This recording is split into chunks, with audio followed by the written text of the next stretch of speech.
शैतान जो है वो इंसान के साथ साथ है आसेब की शक्ल में, जिन्नात की शक्ल में, क्योंकि शैतान काना मिनल जिन, इसकी असल जो है वो जिन्नों से है। तो बाज़ औक़ात कुछ लोगों के ऊपर जिन का साया भी हो जाता है, और ये भी एक हकीकत है, कोई मजाक की बात नहीं। और इसके बारे में भी हम देखते हैं कि कुरान में जो सूदखोर के बारे में आता है ना, अल्लज़ीना यअकुलूना रिबा ला यक़ूमूना इल्ला कमा यक़ूमुल्लज़ी यतख़ब्बतुहु शैतानु मिनल मस, कि जो लोग सूद खाते हैं उनका हाल उस शख्स जैसा हो जाता है जिसको शैतान ने छू के बाउला कर दिया हो, यतख़ब्बत खबती बना दिया हो। तो जब जिन का असर होता है किसी इंसान के ऊपर, तो उसके ऊपर क्या होता है, एक खब्त हो जाता है, एक पागलपन का सा दौरा पड़ जाता है, बहकी बहकी बातें करने लगता है। इंसान अपने माहौल और हालात और अकल की बातें छोड़कर बेअक्ली की बातें करने लगता है। अब इस चीज को कुरान में तस्लीम किया गया, तभी तशबीह दी ना।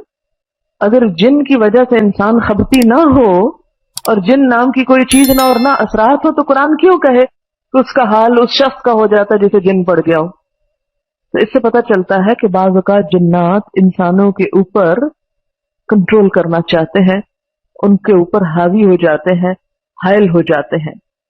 और वैसे भी नबी सल्लल्लाहु अलैहि वसल्लम ने फरमाया है कि शैतान इंसान के जिस्म में खून की तरह दौड़ रहा है, आता है जाता है, घूमता है फिरता है, और दिल तक पहुंचता है, वसवसे डालता है, फिर भाग निकलता है।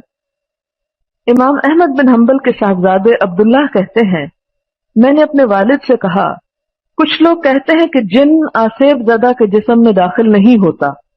वालिद ने जवाब दिया, बेटा ये लोग झूठ कहते हैं, सच ये है कि जिन ही इंसान की जबान से बात करता है।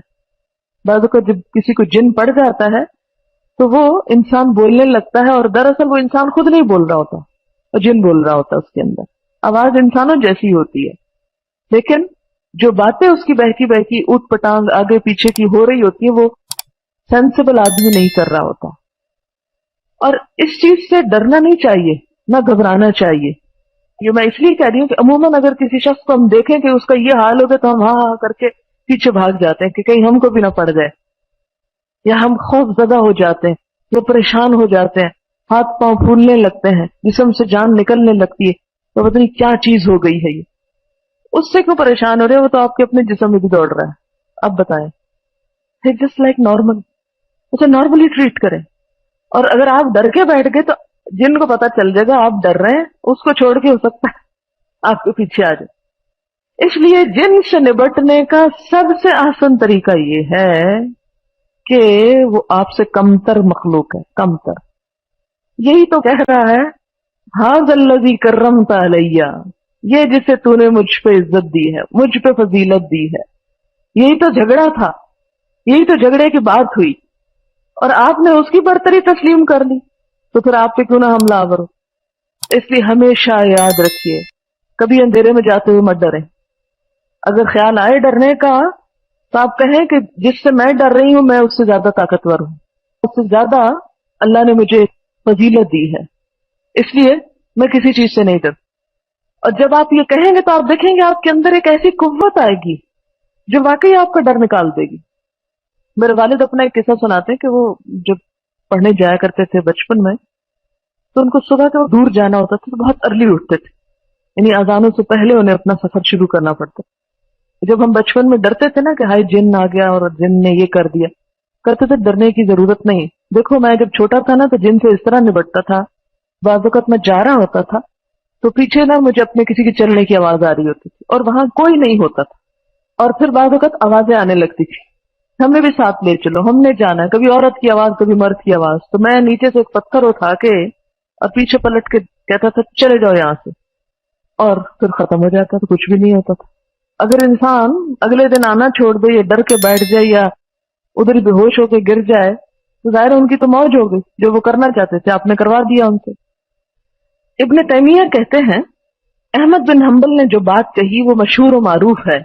जिन इंसान पर सवार होता है और इंसान ऐसी जबान में बात करने लगता है जो समझ में नहीं आती, इसके जिस्म पर इतनी मार पड़ती है कि अगर किसी ऊंट को मारा जाए तो उसके बदन पर निशान पड़ जाए, इसके बावजूद उस शख्स को पिटाई का एहसास नहीं होता, न उस गुफ्तगू का जो उसने अपनी जबान से की, وہ کہتا ہے میں نے تو یہ بات نہیں کی، آپ مجھے کیوں یہ بات کہہ رہے ہیں؟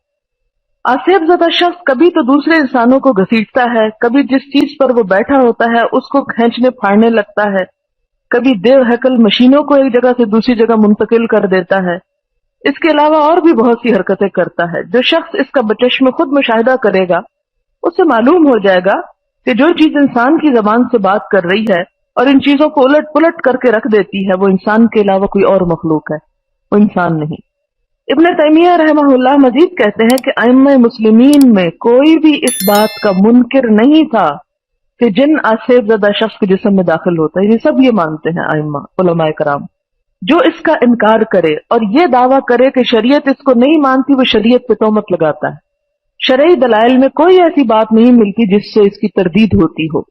علامہ نے مزید کہا کہ جن لوگوں نے آصیب زدہ کے جسم میں جن کے داخل ہونے کا انکار کیا ہے، یعنی جو یہ کہتا ہے کہ جن انسان کے اوپر نہیں آتا یا نہیں آ سکتا، وہ معتزلہ ہیں۔ یعنی اس دور میں کچھ ایسے لوگ تھے کہ جو دین کی باتوں کا انکار کرتے تھے، تو انہوں نے کہا کہ یہ وہ لوگ ہیں۔ تمام چیزوں کے لیے سب سے بہترین حل یہ ہے کہ یہ جو دعائیں ہم پڑھتے ہیں ان کو پڑھتے رہیں، اور کوئی پوچھے تو اسی قسم کی چیز اس کو بتائیں، اور اگر وہ یہ کہے کہ میں نہیں مانتا یا مجھے اس کا اثر نہیں، تو پھر دیکھیں اس کی زندگی میں غلط کام کیا ہے۔ ایک چھوٹی سی مثال آپ کو دیتی ہوں۔ ایک کتاب ریسنٹلی چھپی ہے، اس کتاب میں ایک واقعہ ہے، اور واقعہ یہ کہ ایک شخص سے ان کے پاس کوئی اپنا مسئلہ لے کر آیا، اور مسئلہ یہ تھا کہ میرے گھر میں 2 بچے پیدا ہوئے اور جھولے میں تھے کہ ان کا خود سے خود ختنہ ہو گیا، اور ایک تو اتنا بلیڈ کیا بچہ کہ وہ اس کی ڈیتھ ہو گئی، اور دوسرا جو ہے بمشکل بچا، اور اسی طرح ان یوزول قسم کے واقعات گھر میں پیش آ رہے تھے۔ مثلا مجھ سے خود ایک خاتون نے کہا کہ ہم کپڑے دھونے کے لیے مشین میں ڈالتے ہیں تو نکالتے ہیں تو کٹ پڑے ہوئے ہوتے ہیں، بسا اوقات بستر جلا ہوا ہوتا ہے، یعنی ان یوزول قسم کے واقعات گھر میں جن کو آپ اور کچھ اس کی توجہ کر ہی نہیں سکتے، تو ایسے واقعات پیش آتے۔ تو انہوں نے کہا کہ اچھا تم یہ بتاؤ کہ تمہارے گھر میں کتا تو نہیں؟ کہنے لگا نہیں کتا نہیں۔ کہا کوئی تصویر تو نہیں لٹکی؟ کہا نہیں تصویر بھی نہیں۔ کہا نماز پڑھتے ہیں؟ کہتے ہیں ہاں نماز بھی پڑھتے ہیں۔ اچھا یہ بتاؤ کہ تمہاری عورتیں جو ہیں وہ سر ڈھکتی ہیں؟ انہوں نے کہا کہ نہیں پردے کی کوئی خاص پابندی نہیں کرتی۔ تو انہوں نے کہا کہ اچھا تم ان چیزوں کی پابندی شروع کرو۔ اس نے کچھ اعمال ان کو بتائے اور کہا کہ اب اگر گھر میں کوئی واقعہ ہونے لگے تو تم بلند آواز سے کہہ دینا کہ وہ 4 چیزیں نہیں ہیں تم چلے جاؤ، اور دروازے پہ لکھ کر بھی لگا دو گھر کے کہ وہ 4 چیزیں نہیں ہیں تم چلے جاؤ یہاں سے۔ وہ واپس چلے گئے۔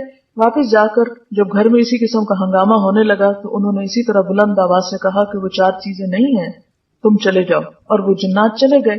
پھر وہ واپس آئے ان کے پاس جنہوں نے انہیں یہ نسخہ بتایا تھا، تو انہوں نے کہا کہ بھئی وہ کیا تھی 4 چیزیں جو آپ نے کہا تھا؟ تو انہوں نے کہا تھا کہ میں نے تم سے پوچھا تھا کہ تمہارے گھر میں کتا ہے یا تصویر ہے، نماز پڑھتے ہو، یا یہ کہ تمہاری خواتین سر ڈھکتی ہیں، تو تم نے 3 چیزوں کا شاید ذکر کیا اور چوتھی کا نہیں، تو چوتھا پہ جب تم نے عمل شروع کیا تو تم نے ان کو کہہ دیا کہ وہ 4 چیزیں جن کی وجہ سے تم آتے ہو وہ نہیں ہے تو تم چلے جاؤ، تو وہ چلے گئے۔ ہوتا یہ ہے کہ جو لوگ اللہ کی اطاعت کرتے ہیں تو اللہ کے فرشتے ان کی حفاظت کرتے ہیں۔ سورۃ حامیم سجدہ میں آتا ہے ان الذین قالوا ربنا اللہ ثم استقاموا تتنزل علیہم الملائکہ اللہ تخافوا ولا تحزنوا، کہ جن لوگوں نے کہا کہ اللہ ہمارا رب ہے، ایمان لیا اور کہا اللہ ہمارا رب ہے، پھر اس پہ جم گئے تو ان پہ فرشتے اترتے ہیں جو انہیں کہتے ہیں خوف نہ کرو غم نہ کرو۔ پھر اسی طرح ایک اور حدیث میں آتا ہے کہ ہر انسان کے ساتھ فرشتہ بھی لگا ہوا ہے اور شیطان بھی لگا ہوا ہے۔ فرشتہ ایک خیال ڈالتا ہے، شیطان دوسرا خیال ڈالتا ہے۔ فرشتہ اچھا خیال انسان کے دل میں ڈالتا ہے، اگر انسان اس کی بات مان لے تو شیطان جو ہے وہ مایوس ہو کے پیچھے ہو جاتا ہے، لیکن اگر انسان شیطان کی بات پہ لبیک کہے تو فرشتہ حفاظت سے دستبردار ہو جاتا ہے، ہم جا رہے ہیں، ہم حفاظت کے ذمہ دار نہیں تمہارے۔ دنیا میں زمین پر جنات کی تعداد انسانوں کے مقابلے میں کہیں زیادہ ہے۔